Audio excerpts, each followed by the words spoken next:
Halo, jumpa lagi bersama saya Tuntun Widianti dan tetap masih bersama Dr. Anto di video podcast saya Hipnoterapi Bandung. Halo Dok, apa Baik kabar? sekali Bu, terima kasih. Iya, ini masih tentang kesehatan lagi nih, menyambung dari episode sebelumnya ya Dok ya. Nah kali ini kita mau bahas tentang apa nih Dok? Nah, kan kemarin kita sudah bahas hipnoterapi dari perspektif ya, dari sudut Mhm, pandang kedokteran sendiri, di mana hipnoterapi ternyata kan ada mhm, dasar ilmiahnya ya, jadi betul. tidak seperti hipnoterapi atau hipnosis yang Mhm, dipakai di panggung hiburan ya. ya. Nah, terus kemudian yang kedua kita juga sudah sedikit membahas ya bagaimana bisa hipnoterapi diaplikasikan di dalam dunia kedokteran. Nah, cuman kan minggu lalu saya juga ada janji bahwa ya tidak semua penyakit nih. Hmm. Ceritanya mentang-mentang sekarang sudah belajar hipnoterapi semua penyakit bisa gitu dilakukan hipnoterapi. Ternyata ada syarat-syaratnya. Oh, oke. Wow, menarik nih kayaknya yang akan dibahas nih. Ternyata ada syarat-syarat penyakit yang bisa dilakukan hipnoterapi ya. Jadi kayak sakit gigi bisa nggak tuh gitu. Atau sakit apa ya gitu kan, luka gitu, atau misalnya gatal-gatal, atau penyakit apa sih yang bisa dilakukan hipnoterapi? Nih kita simak. Ya dok, penyakit apa aja nih dok? Ya, jadi untuk sebuah penyakit bisa untuk dilakukan atau Mhm. dibantu dengan hipnoterapi tentu ada syarat-syaratnya. Yang Hmm. pertama, tentunya ini bukan pada kasus kejiwaan akut atau pada Hmm. kasus psikiater ya, Mhm. psikiatri akut ya. Misalnya, "Dok, itu saudara saya tuh udah wah buka-buka baju di jalan gitu Mmm. kan, ngamuk-ngamuk di jalan." Gitu. Itu di hipnoterapi aja, Dok. Nah, itu nggak bisa. Oke. Karena ini dia sedang dalam kasus yang namanya kalau dalam bahasa kedokteran mungkin dibilangnya psikotik akut. Mhm, Ngamuk-ngamuk lah, itu tadi buka-buka baju di jalan, mhm. itu nggak bisa. Kemudian Mmm, juga pada kasus-kasus yang sifatnya banyak halusinatif, ya. mhm, Jadi misalnya, oh seolah-olah bisa melihat mhm, sesuatu, mendengar sesuatu, nah itu harus sangat hati-hati sekali mhm, kalau mau dilakukan namanya terapi hipnoterapi. mhm, Jadi kalau sudah sampai seperti itu, ya memang ini kasus-kasus yang membutuhkan ya tadi penanganan khusus atau kalau dalam dunia medis ya ini memang sudah masuk ranahnya psikiater. mhm, Ataupun pada kasus-kasus yang memerlukan memang obat-obat psikiatri, misalnya obat-obat penenang, obat antidepresan dan segala macamnya, ya tentu saja itu kasus-kasus yang membutuhkan keahlian khusus. Ada mhm, profesional di bidangnya yaitu ya memang ya spesialis jiwa, memang mhm, psikiatri. Nah, itu syarat pertama yang tentu tidak boleh kita langgar. Jadi ada kewenangan tersendiri untuk menangani kasus seperti itu. Seorang hipnoterapis tentunya tidak bisa untuk mencampuri wewenang tersebut. Nah, itu syarat yang pertama. oke. Kemudian syarat yang kedua tentunya orang ini juga harus mempunyai minimal adalah fokus yang baik untuk bisa menjalani sesi hipnoterapi. Mhm, Ya, jadi ini juga mungkin sekalian kemarin kan kita sempat bahas ya, wah kalau hipnoterapi itu kan kayak di film-film tidur gitu kan, terus ngoceh, ngalor ngidul ya ke kanan ke kiri tidak jelas, mhm, kemudian tahu-tahu masalah beres ya, mhm. bangun-bangun lupa semuanya ya. Nah, itu tentu saja kalau di hipnoterapi yang sesungguhnya tidak seperti itu. Mmm, Jadi justru dia harus mempunyai fokus dan kesadaran yang baik mhm, untuk mengikuti jalannya terapi. mhm, Karena kalau enggak ya tadi kan dia lagi ngamuk-ngamuk, lagi mmm, halusinasi kemana-mana, terus kemudian kita lakukan hipnoterapi, nggak bisa. Ini nanti terapinya kemana, orangnya kemana, iya, nggak bisa. Sehingga dia harus punya fokus yang baik. Dia harus mhm, punya juga nalar atau kemampuan memahami yang baik. Sehingga kalau mmm, dia juga tadi ya mungkin agak kurang pemahamannya, mhm, kita jelaskan tentang jalannya terapi, sudah lumayan 10-20 menit, terus mhm, kemudian dia, "Gimana ya Pak ya, saya kok nggak paham." Nah ini agak susah. Jadi tidak bisa juga kalau Hmm. dari kliennya seperti itu, nggak Mhm. bisa. Mhm. Apalagi kalau kliennya sendiri mempunyai, mohon maaf, gangguan pendengaran yang cukup berat. Hmm. Ya, jadi tadi kita sudah jelaskan panjang dan lebar 10-20 menit. Gimana Pak? Nggak kedengeran. Nah, ini juga jadi masalah ya. Iya. Jadi itu adalah 2 syarat utama Hmm. Mhm. dalam satu penyakit yang tidak boleh atau ya kita akan sangat kesulitan untuk dilakukannya hipnoterapi. Jadi Mhm. penyakit-penyakit yang tadi satu syaratnya adalah dia mengandung atau katakanlah mempunyai gejala-gejala psikotik akut yang dimana Mhm. ini sudah ranahnya dari psikiater, ya tentu Mhm. kita nggak bisa. Tadi lagi Mhm. ngamuk-ngamuk, lagi berhalusinasi, Mhm. itu tentu kita nggak bisa.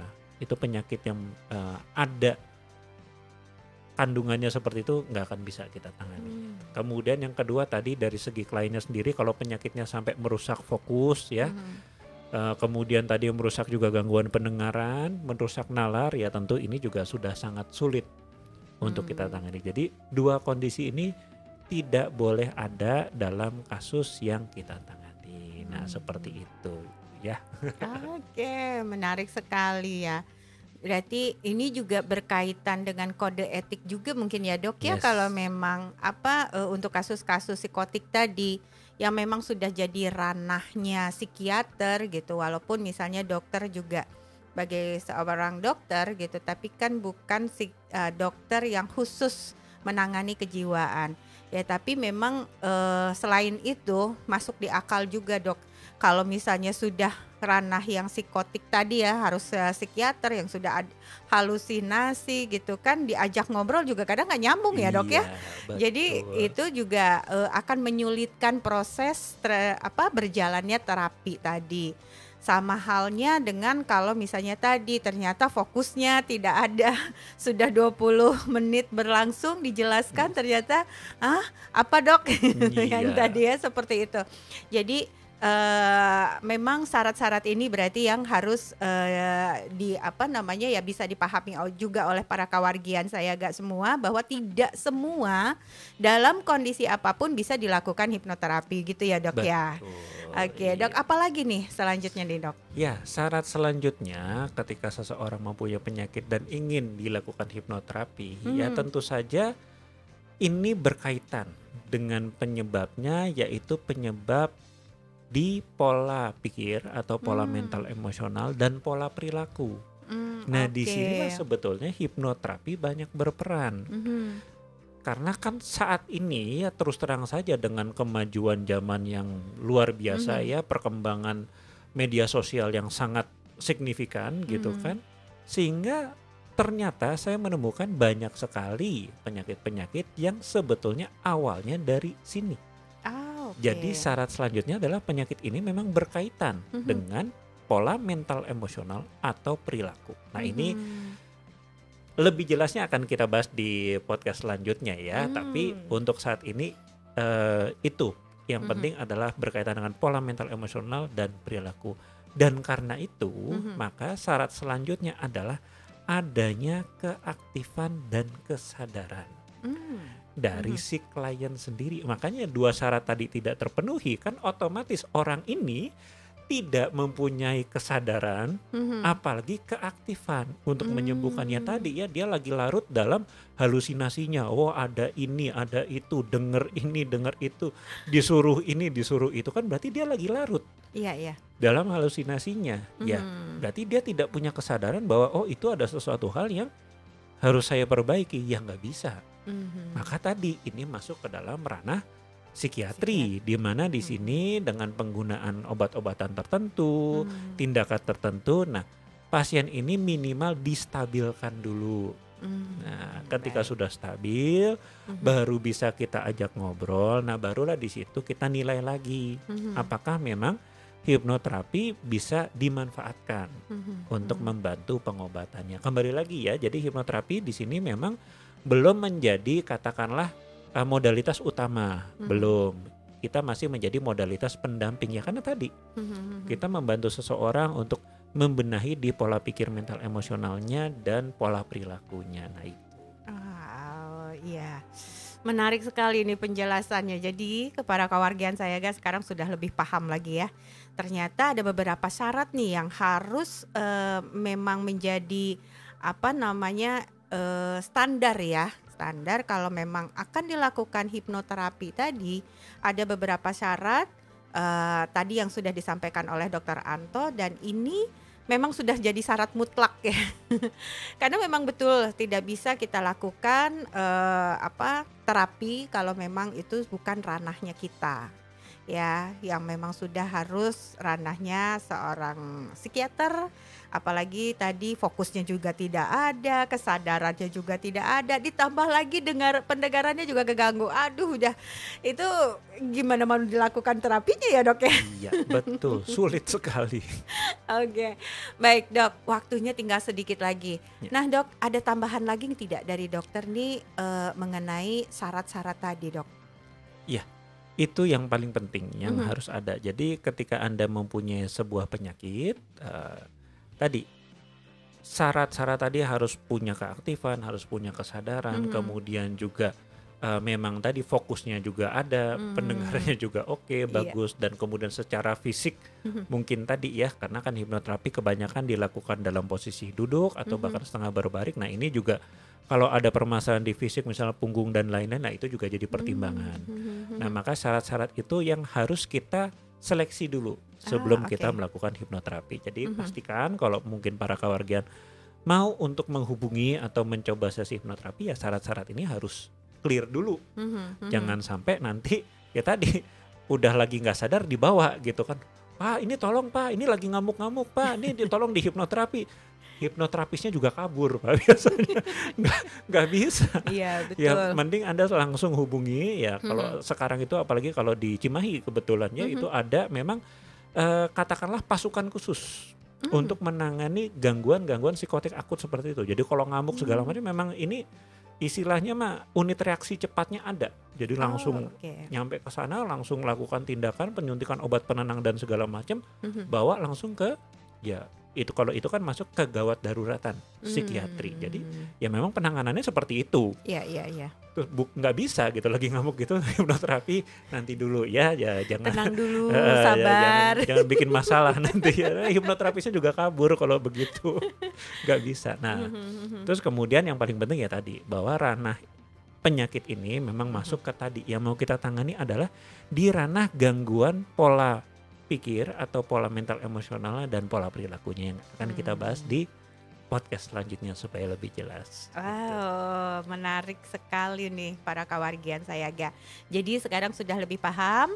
Jadi kalau seandainya ada keluarga atau mungkin diri sendiri merasa gitu kan ada suatu masalah tapi nyatanya wah kayaknya ini saya belum bisa fokus nih karena mungkin masih terganggu kayak ada dengar-dengar suara-suara, kayak ada melihat sesuatu, berarti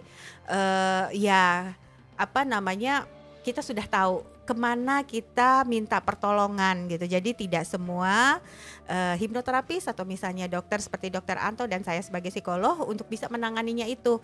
Berarti ada gawat daruratan tadi ya dok ya, yang itu memang khusus dilakukan oleh seorang psikiater. Jadi sekarang sudah lebih paham dan tidak lagi salah salah penempatan. Nah, itu. Jangan sampai salah penempatan. Baik, dan kita bertemu lagi di podcast selanjutnya yang berhubungan tadi dengan apa tadi dok? Penanganan nanti, penyakit yang memang bisa diterapi. Diterapi ya. Oke, baik. Para kewargian saya apabila ada yang ingin ditanggapi atau ada yang ingin ditanyakan, boleh ditulis di kolom komentar di media sosial kami Sayaga Hipnoterapi. Di situ ada IG Sayaga Hipnoterapi Bandung dan FB-nya ya dok ya sama. Hanya saja kalau ingin mendapatkan informasi seputar pelayanan kami itu ada di website kami di www.hipnoterapibandung.com. Baik, terima kasih banyak. Kita jumpa lagi di sesi berikutnya. Salam Eling Waspada dan Lan Sayaga.